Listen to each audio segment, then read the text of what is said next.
Hujan deras mengguyur malam itu. Langit gelap pekat, seolah sedang menyembunyikan kisah luka yang tak pernah terlihat dari luar. Di depan sebuah rumah sederhana, berdiri seorang perempuan dengan tubuh gemetar. Tangannya menggenggam koper yang tampak tua, berdebu, dan penuh kenangan. Matanya sembab, tapi ada ketegasan yang tumbuh dari dalam tatapan itu. Namanya Rina, istri dari seorang pria bernama Bayu. Pria yang dulu ia cintai sepenuh hati. Pria yang dulu ia bela mati-matian. 8 tahun lalu, mereka adalah sepasang anak muda dengan mimpi sederhana. Bayu bekerja sebagai montir lepas. Kadang dapat upah, kadang cuma dapat ucapan terima kasih. Sementara Rina, seorang kasir minimarket, pulang pergi naik angkot, menabung recehan demi recehan. Tapi cinta mereka tak pernah kekurangan. Tidak ada restoran mahal, tidak ada kado ulang tahun mewah. Tapi Rina bahagia, karena Bayu selalu mengusap rambutnya dan berkata, "Sabar ya, sayang, suatu hari nanti, kita akan hidup lebih baik." Dan Rina percaya, ia tidak mencintai harta Bayu, ia mencintai perjuangannya. Setelah menikah, mereka tinggal di kontrakan sempit. Dindingnya retak, air kadang mengalir, kadang mati. Tapi Rina tetap tersenyum saat menyuguhkan kopi pahit di pagi hari. Sambil duduk bersila di lantai, mereka menyusun mimpi. Bayu ingin punya bengkel sendiri. Dan Rina rela melakukan apapun demi membantu suaminya. Bulan demi bulan, Rina bekerja 2 shift, dari pagi sampai malam. Sementara Bayu mulai buka jasa servis motor di garasi rumah tetangga. Pinjam tempat, pinjam alat. Kadang hanya dapat 1 pelanggan dalam sehari. Kadang tidak ada sama sekali. Tapi Rina tak pernah mengeluh. Pulang kerja, ia masak, cuci baju, urus rumah. Lalu di malam hari, ia bantu Bayu hitung pemasukan yang tak seberapa. Suatu hari, Bayu datang dengan wajah lesu. Ia bilang ingin beli alat baru, tapi uangnya tidak cukup. Tanpa ragu, Rina membuka laci kecil, mengambil sebuah kotak beludru. Isinya cincin emas, warisan satu-satunya dari almarhumah ibunya. "Ambil ini, Mas. Jual saja," kata Rina sambil tersenyum. "Daripada jadi hiasan di jari, lebih baik jadi bahan bakar mimpimu." Bayu menangis saat itu. Ia peluk Rina erat-erat. "Kalau Mas sukses nanti, kamu gak akan kekurangan apa-apa, Rin. Mas janji." Rina tersenyum. Ia tidak menuntut janji. Karena baginya, melihat suaminya berjuang saja sudah cukup untuk membuat hatinya merasa hidup. 3 tahun kemudian, janji itu mulai menjadi nyata. Bengkel Bayu mulai ramai. Pelanggan datang silih berganti. Mereka pindah dari kontrakan ke rumah kecil milik sendiri. Bayu membuka cabang pertama. Rina pun berhenti dari pekerjaannya. Sesuai kesepakatan dulu, ia akan fokus menjadi ibu rumah tangga dan mengurus anak mereka, Vina. Waktu itu, Rina pikir, perjuangannya mulai terbayar. Tapi ternyata bahagia itu hanya mampir sebentar. Sebab sejak bengkel Bayu mulai besar, ia pun mulai berubah. Pulang makin larut malam. Ponsel selalu di tangan.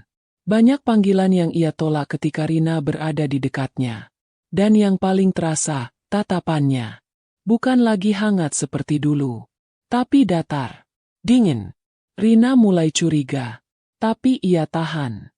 Ia masih berbaik sangka. Mungkin Bayu lelah, mungkin sedang stres urusan kerja. Tapi malam demi malam, hatinya makin resah. Bayu sering keluar kota, alasan meeting. Bahkan ulang tahun anak mereka pun ia lewatkan tanpa penjelasan. Puncaknya terjadi di suatu sore. Rina sedang bersih-bersih mobil Bayu di garasi. Ia menemukan sebotol parfum wanita mewah terselip di bawah jok. Bukan miliknya. Dan jelas bukan hadiah ulang tahun untuk Rina. Karena ulang tahunnya sudah lewat 3 bulan lalu. Dan Bayu bahkan lupa. Jantung Rina berdegup kencang. Tangannya gemetar. Ia genggam parfum itu dan membawanya ke dalam rumah. Malamnya, saat Bayu pulang, Rina meletakkan parfum itu di meja makan. "Kamu nemu dari mana?"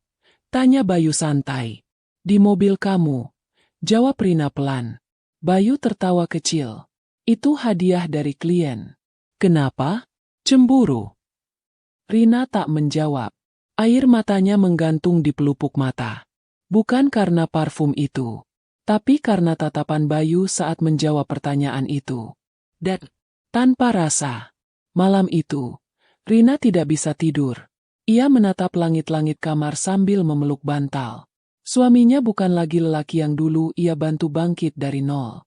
Bukan lagi laki-laki yang berjuang bersama. Dalam hati, ia mulai bertanya-tanya. Apakah cintanya sudah tidak cukup untuk lelaki yang kini sedang tinggi di puncak? Apakah pengorbanannya dianggap tidak penting oleh orang yang dulunya selalu bilang, "Kita selamanya"? Malam itu, untuk pertama kalinya, Rina sadar. Kadang, cinta tidak cukup untuk mempertahankan rumah yang sudah mulai runtuh dari dalam. Bayu kini bukan lagi pria yang dulu mengusap kepala Rina dan berkata, "Kita pasti bisa." Ia berubah. Diam-diam. Pelan. Tapi pasti. Semua bermula sejak bengkel pertamanya sukses. Ia mulai lebih sering keluar kota.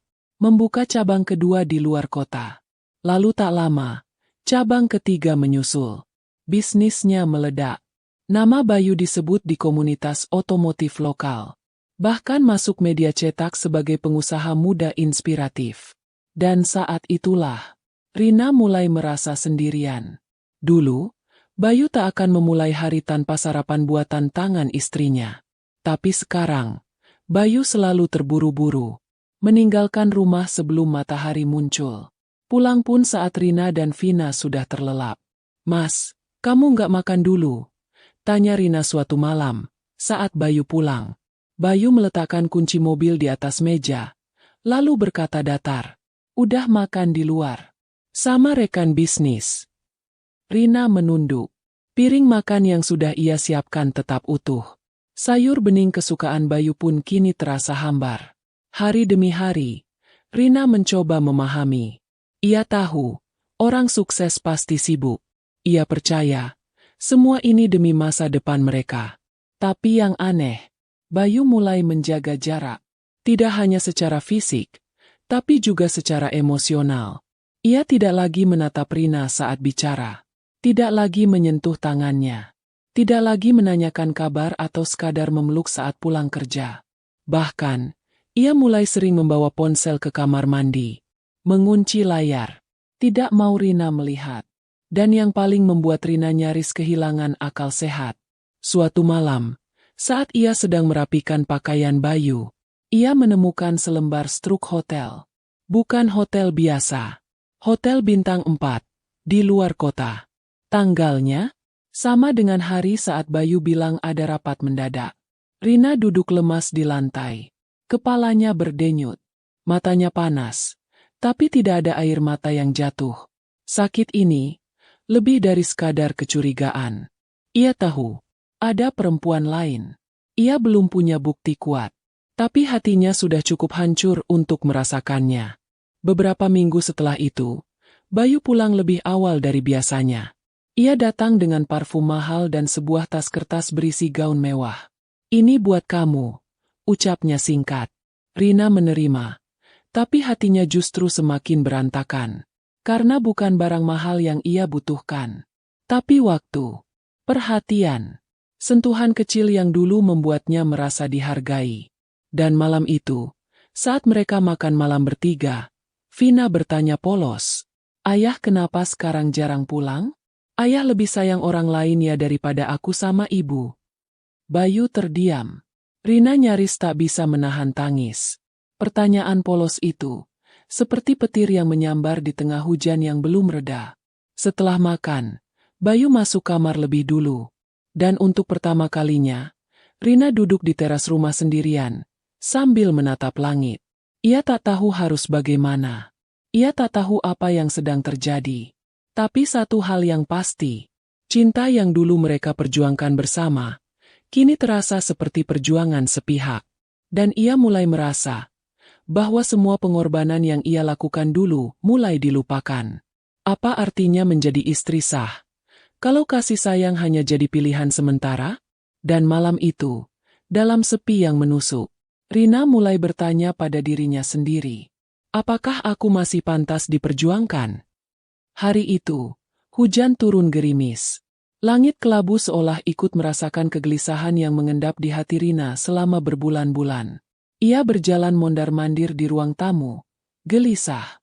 Perasaannya kacau. Sejak menemukan Struk Hotel, sejak malam-malam yang penuh diam, sejak mata Bayu tak pernah menatapnya lagi seperti dulu. Hatinya sudah penuh. Tapi hari itu, Bayu justru pulang dengan wajah serius. Bukan wajah lelah, tapi wajah seperti seseorang yang hendak bicara hal besar. Rina menyuguhkan teh hangat, lalu duduk pelan di hadapan suaminya. Ada jeda panjang. Sini. Dan tiba-tiba Bayu bicara. Rin, aku nggak bisa bohong lagi. Rina menelan ludah. Hatinya berdetak tak karuan. Aku sudah menikah lagi. Kalimat itu jatuh seperti palu, menghantam dada Rina, membuat napasnya tercekat. Ia menatap Bayu. Matanya membesar. Kamu serius? Bayu tidak menunduk, tidak juga meminta maaf. Ia mengangguk. Nang. Seolah tidak ada luka yang sedang ia lemparkan. Namanya Ayu. Umurnya 24. Dia bantu urus keuangan di cabang baru. Kami cocok. Dan ya, kami sudah menikah siri. Rina masih terdiam. Tidak percaya. Lidahnya keluh. Tapi hatinya seperti berteriak. Jadi, selama ini, semua yang aku curigai, benar? Tanyanya lirih. Semua yang aku rasakan, semua perubahanmu, ternyata karena perempuan lain. Bayu menghela napas. Kamu tetap istri sahku, Rin. Kamu ibu dari anakku. Tapi aku butuh pasangan yang bisa ikut tumbuh dengan bisnis ini. Dia bisa itu. Dan detik itu juga, hancurlah dunia Rina. Ia tidak hanya merasa dikhianati, tapi juga direndahkan. Dulu ia rela menjual cincin warisan. Rela tidur beralaskan tikar. Rela berlelah-lelah kerja 2 shift. Tapi ketika Bayu berdiri di puncak, yang ia pilih bukan tangan yang menolongnya naik, tapi tangan lain yang datang saat segalanya sudah mudah. Air mata Rina jatuh. Tapi ia segera menyekanya. Mas, aku ini istri kamu. Bukan batu loncatan. Aku bukan perempuan yang bisa kamu tinggalkan begitu kamu sukses. Bayu berdiri. Kamu terlalu baper, Rin. Ini sudah biasa di dunia laki-laki. Sukses, ya wajar dong punya lebih dari satu. Ucapan itu menusuk lebih dalam dari pisau. Rina berdiri. Tangannya gemetar. Kalau kamu anggap ini biasa, maka aku akan menunjukkan bahwa aku bukan perempuan biasa. Bayu menatap bingung. Tapi Rina sudah mantap. Aku tak mau dimadu. Aku bukan wanita yang mau berbagi suami. Kalau kamu sudah memilih dia, maka biarkan aku pergi. Bayu tertawa kecil. Sinis, kamu yakin bisa hidup tanpa aku? Rina mengangkat dagunya. Menatap mata suaminya, yang kini asing. Lebih baik aku hidup sendiri, daripada bersama orang yang menjadikan cinta sebagai permainan. Ia melangkah ke kamar, mengemasi koper kecil. Sambil berlinang air mata, ia memasukkan pakaian seadanya. Vina yang melihat ibunya menangis, hanya bisa memeluk sambil berkata, Ibu jangan nangis. Ibu tetap punya Vina. Rina mengangguk, memeluk anaknya erat. Sebelum keluar dari pintu rumah, ia berdiri sebentar, menoleh ke arah Bayu yang hanya berdiri di ambang pintu, menatap datar. Dan Rina pun berkata pelan tapi tajam, Mas, nikmati karmamu. Dengan langkah berat tapi hati yang mantap, ia keluar dari rumah yang dulu mereka bangun bersama. Rumah yang pernah penuh cinta, kini hanya menjadi saksi retaknya sebuah pengkhianatan. Pagi itu, matahari baru saja muncul dari balik pepohonan. Udara masih dingin, dan embun masih menggantung di ujung dedaunan. Rina berjalan pelan menyusuri trotoar bersama Vina yang menggenggam tangannya erat. Koper kecil beroda ia tarik di belakangnya. Bukan koper mewah, hanya koper lusuh yang sudah sering dipakai mudik lebaran dulu. Hari itu bukan liburan. Tapi hari di mana seorang perempuan akhirnya memilih pergi untuk menyelamatkan harga dirinya. Rina menumpang tinggal sementara di rumah kontrakan adik sepupunya, di pinggiran kota. Bukan tempat mewah, tapi cukup untuk berlindung dari badai yang baru saja merobek hatinya. Di sana, ia mulai menjalani hari-hari baru, sendiri, tanpa Bayu, tanpa lelaki yang dulu ia cintai sepenuh hati. Pagi hari ia antar Vina ke sekolah. Siangnya, ia menjahit baju pesanan tetangga. Malam hari, ia menulis daftar kebutuhan dan hitung pengeluaran harian, seperti dulu waktu masih tinggal di kontrakan pertama bersama Bayu. Tapi kali ini berbeda. Tidak ada peluk suami di malam hari. Tidak ada canda tawa usai makan malam. Tapi ada satu hal yang Rina rasakan, yang dulu lama ia lupakan. Ia mulai merasa damai, meski hidup lebih sederhana. Tanpa pengkhianatan.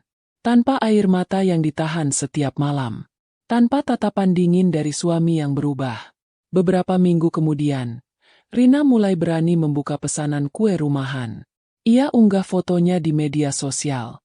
Kue bolu kukus buatan tangan sendiri. Sederhana tapi lembut. Tak disangka, pesanan mulai berdatangan. Dari teman lama. Dari tetangga.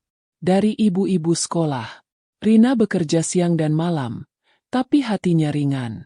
Ada semangat baru. Ada harapan yang perlahan tumbuh kembali. Dan di satu malam yang dingin, saat Vina sudah tertidur, Rina duduk di depan cermin. Ia menatap dirinya sendiri. Wajah yang dulu sering menangis, kini mulai terlihat kuat. Matanya tak lagi sembab. Ia sadar, kadang, luka terparah justru mengajarkan cara paling jujur untuk mencintai diri sendiri. Sementara itu, kabar tentang Bayu dan istri mudanya mulai terdengar. Rina tidak mencari, tapi cerita itu datang sendiri. Ada yang bilang bisnis Bayu mulai goyah. Ada yang bilang Ayu, istri mudanya, ternyata hanya peduli uang. Dan Bayu mulai sering sakit-sakitan karena kelelahan dan stres. Rina hanya tersenyum pahit saat mendengarnya. Ia tidak bahagia mendengar itu. Tapi ia juga tidak kasihan. Karena dalam hidup ini, setiap tindakan ada konsekuensinya. Dan setiap pilihan pasti ada harga yang harus dibayar. Rina tidak membalas. Tidak membongkar aib. Ia hanya terus melangkah. Fokus pada Vina. Fokus pada dirinya. Fokus pada masa depan yang lebih baik tanpa harus hidup dalam bayang-bayang pria yang tidak bisa menghargai kesetiaan. Kini, Rina tahu, cinta itu bukan soal bertahan dalam luka, tapi soal keberanian untuk melepaskan ketika hati sudah tak lagi dihargai.